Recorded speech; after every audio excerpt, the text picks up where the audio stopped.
All right, let's talk about something that's, well, it's pretty much everywhere, right? Technology.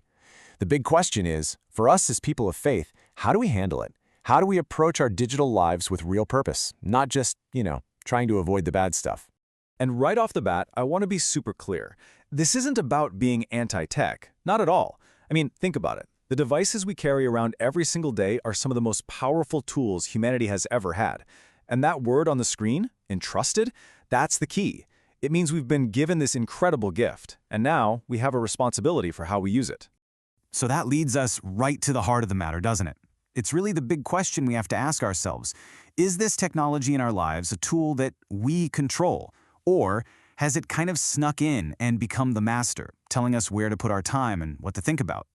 To get to the bottom of that, we need to wrap our heads around this idea of stewardship. It's a simple concept, really. It just means taking good care of something valuable. And you know what?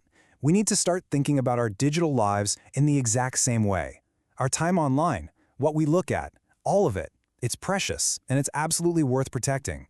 This really lays out the choice we're all making every single day. Look, technology on its own isn't good or bad. It's like a hammer, right? You can build a home with it, or you can tear one down. It's the same with our phones and computers. They can be amazing tools for doing good, for connecting with people, or they can totally take over and rule us with endless distractions. It all comes down to how we decide to manage them. And let's not kid ourselves. The biggest threat here, it's distraction. It's so easy to get pulled in a million different directions. And when we lose focus on what really matters, on our spiritual purpose, it's not just a minor mistake. It's actually one of the enemy's best tricks, for sure. Okay, so let's pivot to a really powerful warning. This gets to the why behind all of this. Because what we're talking about isn't just about killing time. It goes so much deeper. It's about who we are becoming. So I want you to just take a second and really ask yourself this. Think about your day so far. As you were scrolling, what were you filling your mind with? What kind of voices, what kind of images, what ideas did you let in? Because here's the deal, and this is so important. Our minds literally adapt to what we feed them. If we're constantly consuming junk, negativity, mindless entertainment, just stuff, then that's what our minds will start to look like. It's really that simple. What you let in is what you become. But hey, it's not all doom and gloom. Far from it. There's actually a really beautiful and honestly empowering path forward. It's this amazing two-part calling that gives us a real God-given purpose for how we jump into this digital world. Okay, so the first part is being saved to shine. I love that. Think of it as your digital integrity. It's the bedrock, right? It just means that who you are online, what you post, what you like, the comments you leave, all of it should reflect your faith. It's about being a consistent light no matter where you are. And then there's the second part, call to bless. This is where we get proactive. See, it's not enough just to steer clear of the bad stuff.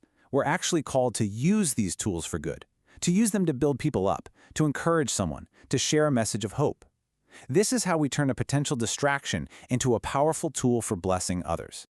All right, so that's the big picture. That's the what. But you're probably thinking, okay, but how do I do that? So let's get super practical. Let's break down some real, doable steps to make this happen. This list is a fantastic starting point. It's not complicated stuff either. We're talking about setting some simple boundaries on our time, being intentional about the kind of content we let in.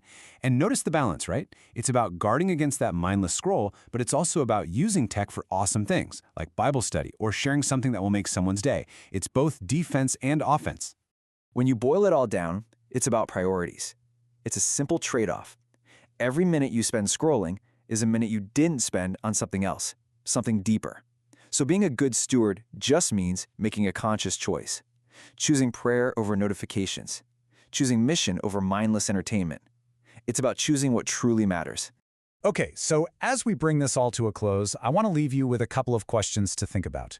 This is where it gets really personal. This is the question every steward has to wrestle with. First up, when you look at your digital life, your posts, your comments, everything, does it honor Christ? That's the integrity check. That's that save to shine question right there. And the second question is this. Is technology serving you and your purpose, or are you serving it? Has it become your master? That's the big stewardship check. Because that's our calling, isn't it? To live with integrity and to use these tools to be a blessing. So let this be your mission statement online. Saved to shine and called to bless.